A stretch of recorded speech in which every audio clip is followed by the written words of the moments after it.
Selamat datang ke Peachtree Morning Show dari DCI. Cara bijak untuk mula hari anda. Selamat menonton. Hai, apa khabar? Saya Casey Michael Roach. Selamat datang ke Peachtree Cafe. Saya sangat gembira hari ini. Hari ini apa ya, Sabrina? Hari ini hari Selasa, 16 hari bulan Jun. Saya nak memperkenalkan dua tetamu saya hari ini. Pertama ialah Sabrina Siu, yang juga dikenali sebagai Asa, berasal dari Hong Kong dan rakan lama saya. Beliau telah banyak membantu saya apabila saya berada di Hong Kong dan China. Beliau adalah seorang jurulatih korporat di syarikat-syarikat Fortune 500 dan juga syarikat multinasional di serata dunia.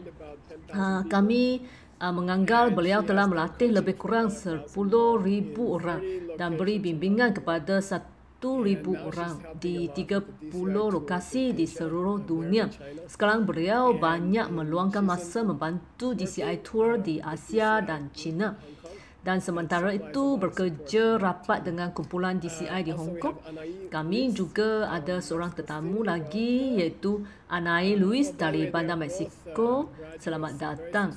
Selain itu, mereka adalah graduan yang berjaya lulus dari College SCIM bertempat di Sedona. Anai telah bekerja sebagai penyelidik pasaran selama 15 tahun untuk beberapa syarikat besar di Mexico.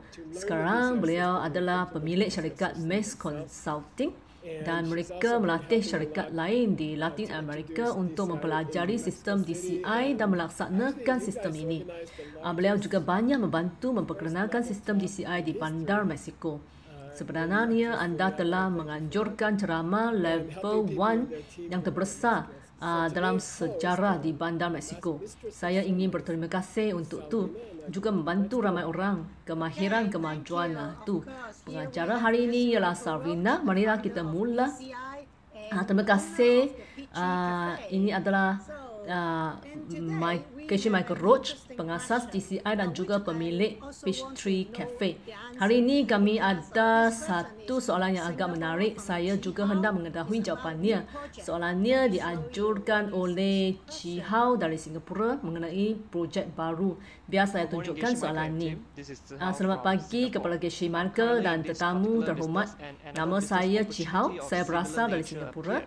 Saya menceburi bidang perniagaan dan satu lagi bidang niaga yang serupa muncul. Mungkin benih-benih berbunga. Akan tetapi rakan perniagaan saya tak beri sokongan sepenuhnya walaupun saya dapat peluang yang baik ni. Saya agak takut dan gemetar kerana saya tak pasti perniagaan baru ni akan berjaya atau tidak. Jadi apakah benih yang patut saya tanam untuk mengatasi halangan agar setiap pihak rasa selesa dan terhasilnya keadaan win-win? Wow, soalan ni sangat hebat. Saya juga nak tahu kerana saya ada banyak projek yang baru. Saya juga ingin dapat sokongan terutamanya rakan sekerja saya. Dan juga tanya cara untuk mengatasi rasa gemetar dan ketakutan bila mula benda baru ni. Anai, apakah pendapat anda?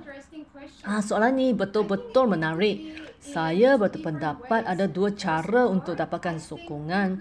Contohnya, kita mungkin mengabaikan keperluan orang lain, iaitu kadang-kala kita fikir yang keperluan kecil orang lain taklah penting. Kita cuma nak fokus pada perkara-perkara yang besar apabila kita terlalu sibuk, kan? Jadi saya rasa ini penting untuk bantu orang dengan permintaan mereka. Tak kira benda tu kecil atau besar. Terutamanya bila mereka berada dalam kecemasan. Inilah masa yang paling sesuai untuk beri pertolongan, kan? Jadi hubungkannya bila anda perlu sokongan.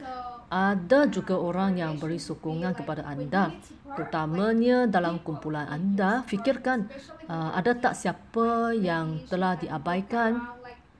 Saya tak begitu pasti apakah hujah utama dalam situasi ini.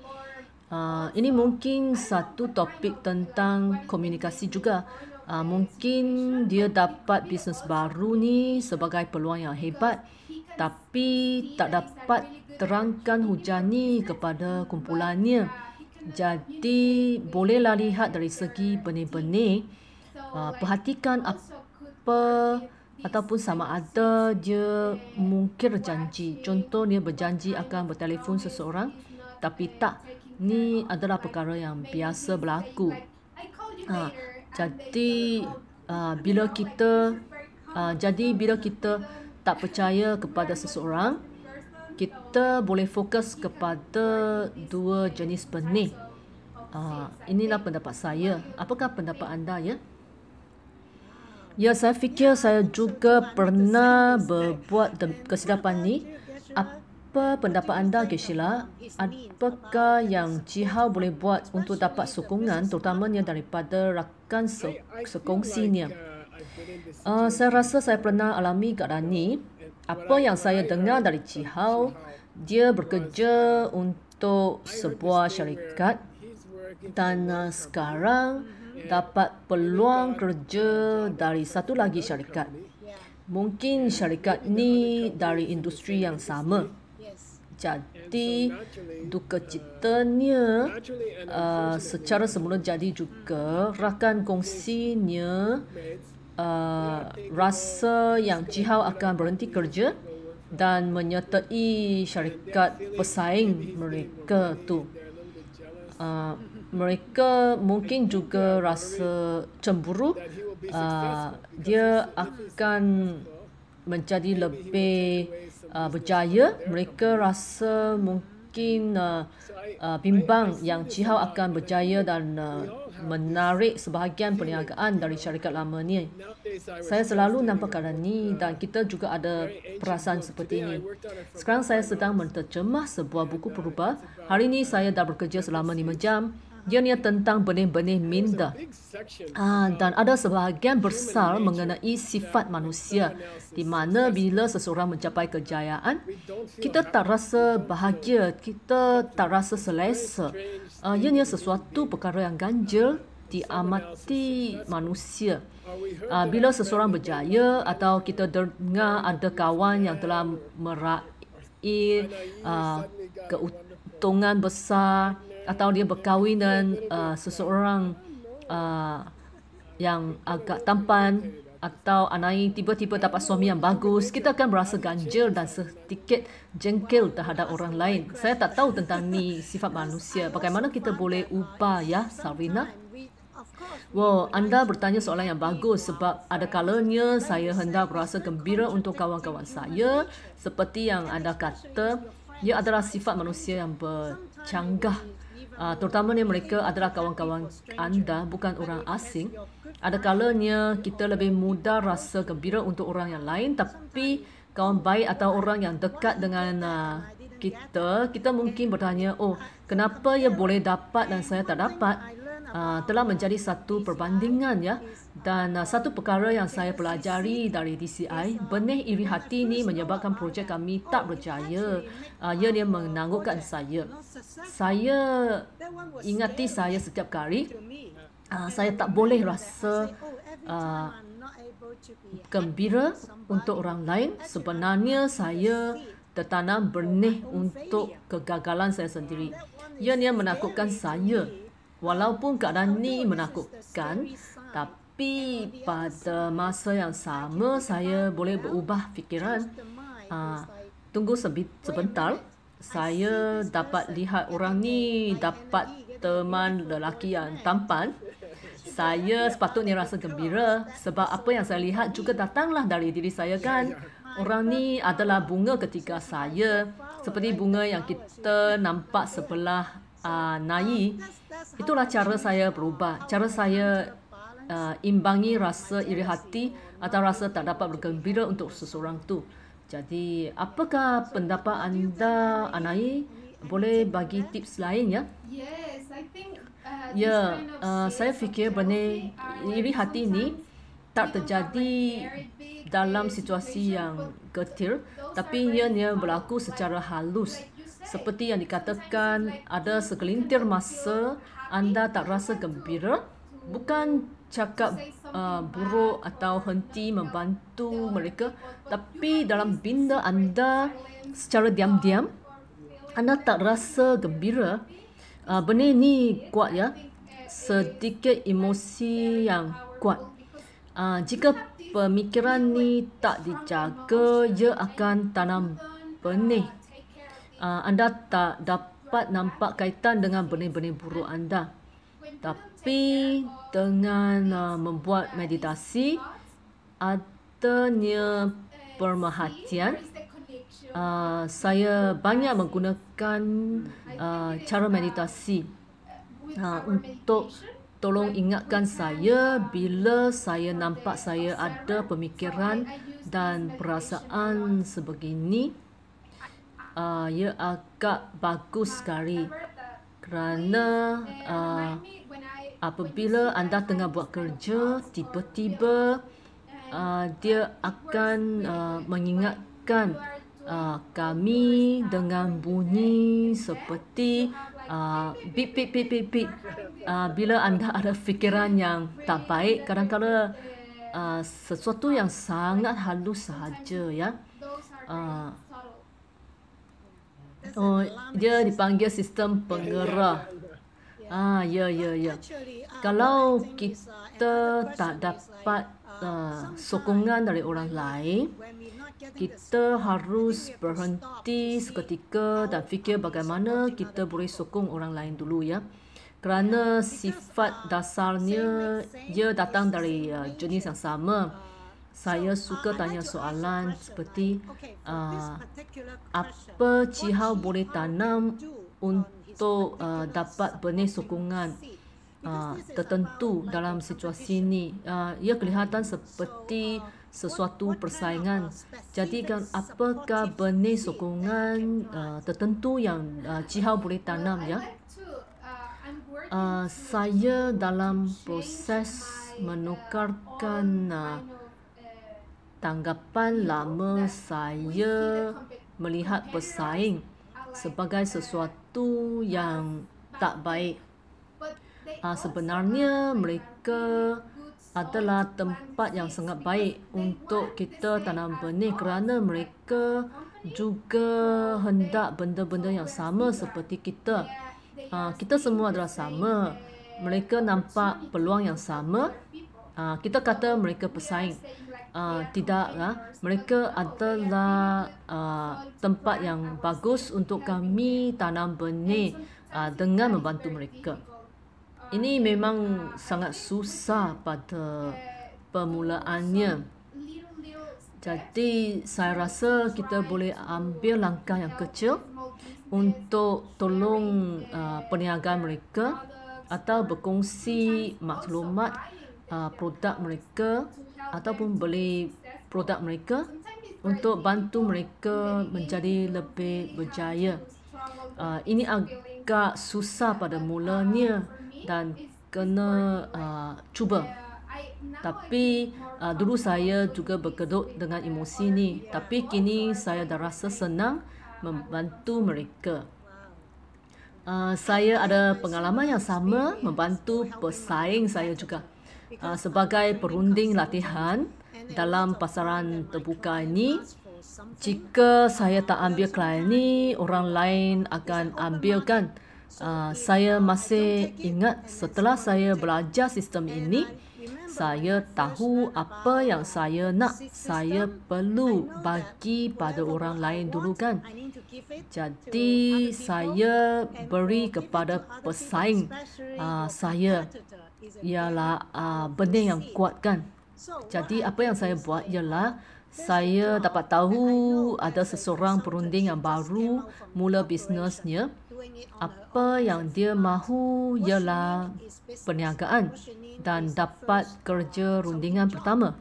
Jadi saya tahu hal ini, saya akan syorkan kepada klien saya. Saya akan beritahu mereka saya ada seorang jurulatih yang bagus. Kelayakannya lebih memenuhi kehendak anda. Jadi saya boleh hubungkan anda kepada perunding baru ni. Anda boleh cuba lihat sama ada dia sesuai atau tidak. dia terpegun kenapa saya bagi dia bisnes, dan saya beritahu tak ini belum jadi bisnes saya. Mungkin anda boleh anda lebih sesuai untuk membantu klien ni kan. Saya memperkenalkan dia kepada klien ni, dan saya tahu kemudian mereka berbisnes bersama. Hasilnya saya bukan saja hubungkan mereka, syarikat ni kemudian bagi saya lebih banyak bisnes. Amat menakjubkan ya. Sheila, anda ada banyak pengalaman dalam bisnes berlian yang amat berkompetitif. Jadi ada tips yang bagus untuk kami ya. Bisnes berlian sebenarnya bisnes orang Yahudi di New York, dan saya mungkin satu-satunya budak Irish di sana. Dalam agama Yahudi ada suatu kedudukan istimewa seperti imam yang hubungkan lelaki kepada isterinya, semacam telangkai ya. Kerjanya ialah cari seseorang perempuan dan seseorang lelaki dan satukan mereka. Saya juga ada pengalaman yang sama dengan Sarvina. Saya tak tahu juga, cikgu saya mendorong saya menjadi telangkai untuk satu hari ya. Dia suruh saya cuba hubungkan persaingan kepada klien anda, pesaing anda kepada klien anda. Cari bekalan yang sesuai untuk klien anda walaupun bukan anda. Ini agak susah pada pertama kali, tapi cuba hubungkan klien kepada pesaing anda atau kenalkan kawan kepada satu sama lain. Dan cuba kenalkan kedua-dua orang kawan. Dan tiba-tiba anda akan lihat kawan-kawan anda beri sokongan kepada anda. Soalan ini juga ada bahagian yang kedua. Dia berasa takut dan nervous untuk mulakan sesuatu yang baru. Jadi, apakah cadangan yang kami boleh beri kepadanya ya? Nai, apakah pendapat anda?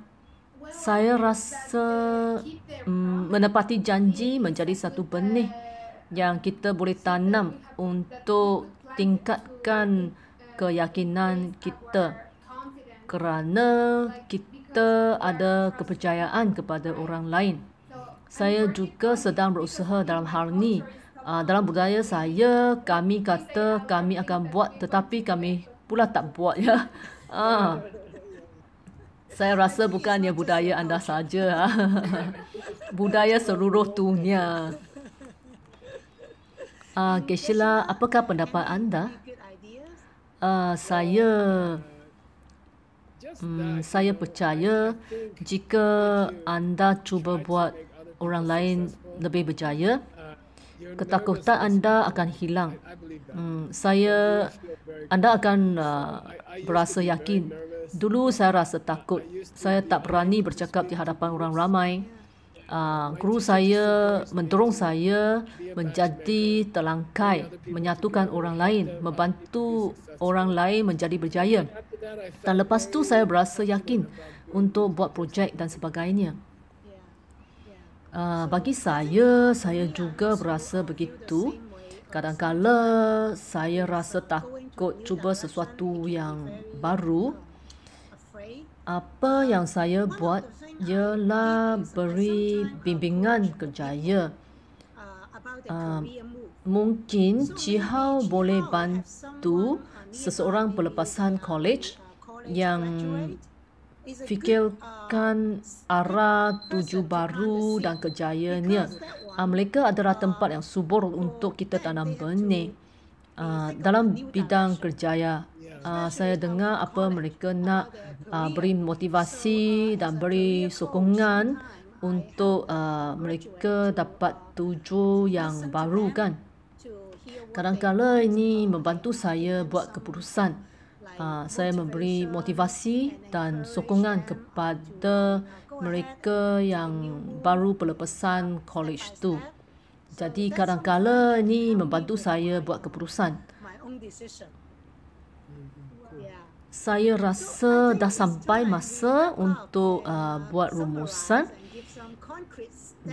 Marilah kita bagi rumusan dan langkah konkret kepada Cihau, ya.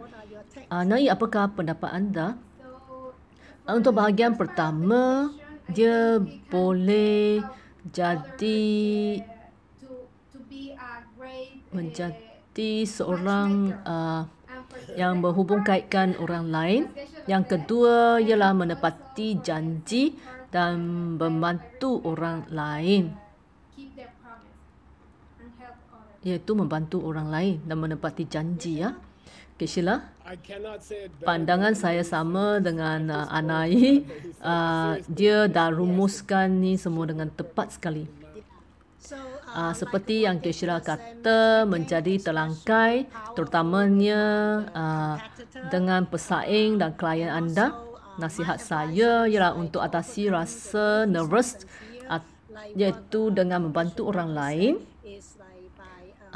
Adakan motivasi anda fokus pada orang lain, bantu dan sokong mereka yang perlu buat keputusan yang besar. Saya rasa pergilah dengar dan beri sokongan kepada mereka. Ini sungguh bagus sekali. Marilah kita buat sikit tentang administrasi. Marilah kita tengok skrin ni. Kami ada pertandingan music mix. Ini pertandingan yang sihat. Anda boleh hantar ke Spotify Music Playlist. Emailnya ialah musicmix@diamondcutterinstitute.com. Kami akan pilih music mix pada hari Jumaat. Dan sila hantarkan soalan anda ke seatquestion@diamondcutterinstitute.com dalam format video, style selfie menegak 30 saat maksimum. Hantar soalan-soalan anda supaya kami boleh bantu lebih ramai orang. Kami ada soalan yang menarik untuk esok hari dari seseorang lelaki dari Singapura. Marilah kita dengar soalannya. Hai Geshe Michael, saya Sam dari Singapura. Anda kata kita kena kira sampai 10 saat bila rasa marah. Bila saya kira sampai 5 saat, saya nak koyak teddy bear saya. Jadi bagaimana saya boleh henti rasa marah saya ni? Oh, bagusnya dia boleh kira sampai 5 saat. Saya cuba boleh kira mungkin sampai 1 saja, ya. Oh, itu soalan yang sungguh susah, ya. Saya rasa ia bagus sekali kerana esok kami ada 2 tetamu yang hebat, iaitu Sharon dan Raul, untuk bantu jawab soalan Sam. Jadi terima kasih kerana menonton. Jumpa lagi pada hari Khamis. Terima kasih Sarvina, terima kasih Anai dan Geshe Michael.